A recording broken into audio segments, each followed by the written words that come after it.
and welcome to Channel Zero GWN News. I'm Kent Mayonnaise. Today's top story is global warming.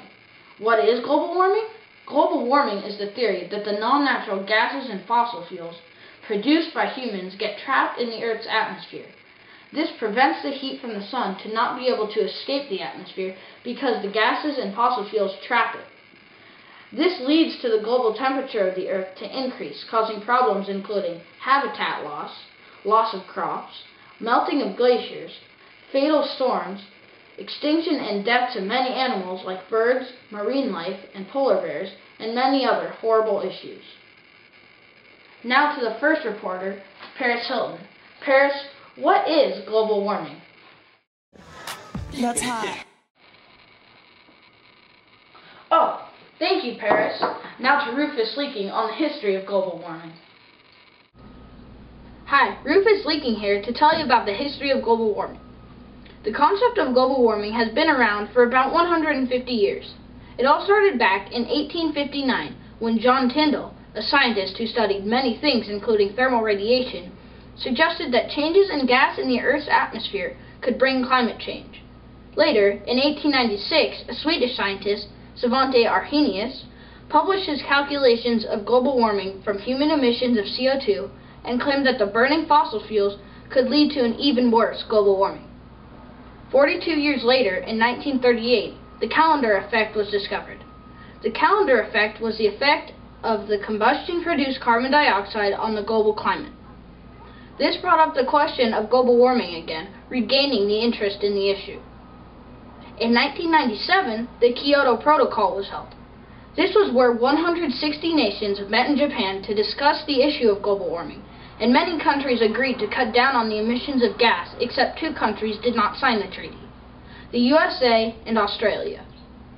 Later on, in 2006, Al Gore came out with his movie about global warming called The Inconvenient Truth, which made the world more aware of the issue. That leads us up to present day, where we are continuing in the research and fight to stop global warming. Meanwhile, it still affects the world as we know it. Back to you, Kent.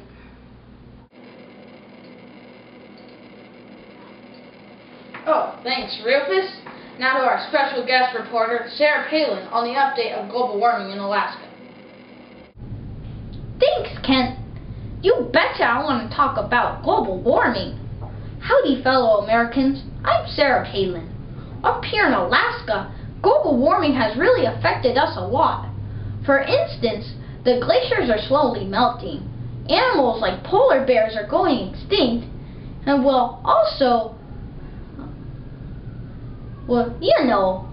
because of these things, I thought that global warming only happened in Alaska. But since Alaska and Russia are only separated by a narrow border of water, like Alaska's right here, and then there's some water, and then right up there's Russia. So I can see Russia from my house. So then I observed what's going on in Russia, and I found that global warming is a global problem. Gee, I guess that's why they don't call it Alaska warming. I was embarrassed at being wrong, but I was mostly disappointed I wasn't right. Anywho, here in Alaska, we have definitely noticed some changes in our temperature, and in fact, we have noticed that the Columbian Glacier, one of the largest glaciers in Alaska, has melted a lot, and those scientists have now figured out that this is because of global warming, and I agree. So for this idea, I'm no maverick. Now back to you, Kent.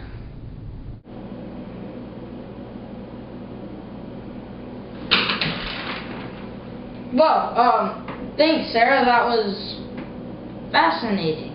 Now let's go to Brickshaw Ferguson, covering the perspective that global warming is due to natural causes. Thank you, Kent. Although people may say otherwise, global warming is actually due to natural causes. For example, between the years 1940 and 1965, in 1970 and 1998, the temperature did not increase like it was said to have, but in fact it decreased in a very slight and insignificant way.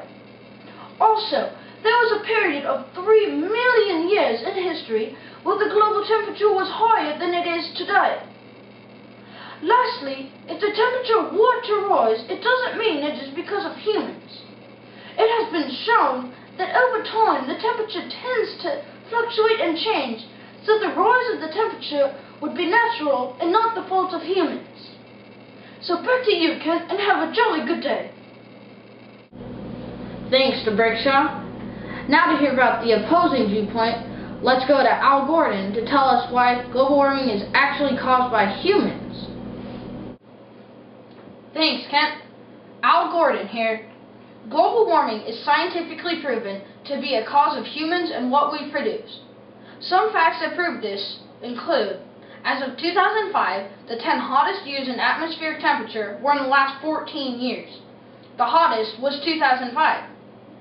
Also, in the 21st century, many cities and towns are reaching all-time highs in temperature and also breaking records for the most consecutive days reaching 100 degrees Fahrenheit. In fact, over 200 cities and towns on the west coast of the United States have reached all-time highs in the last couple of years.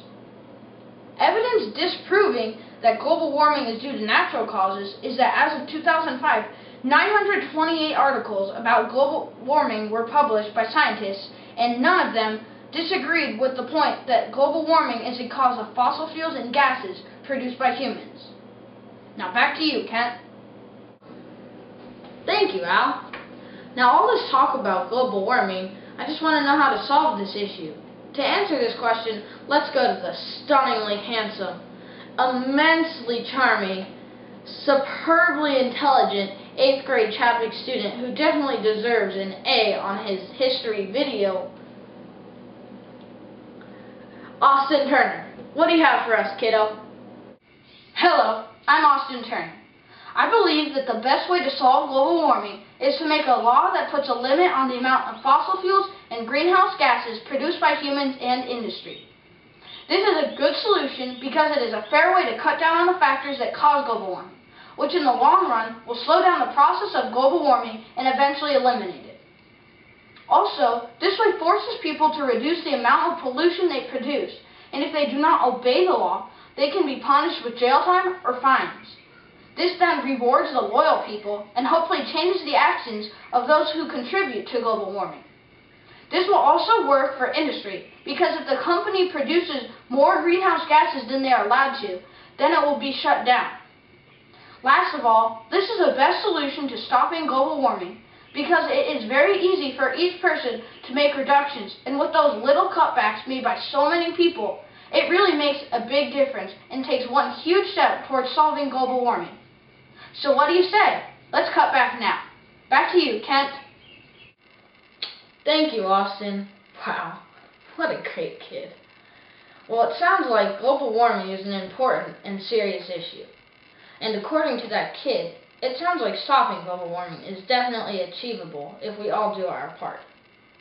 Thanks for watching, and tune in next time to Channel 0 GWN News.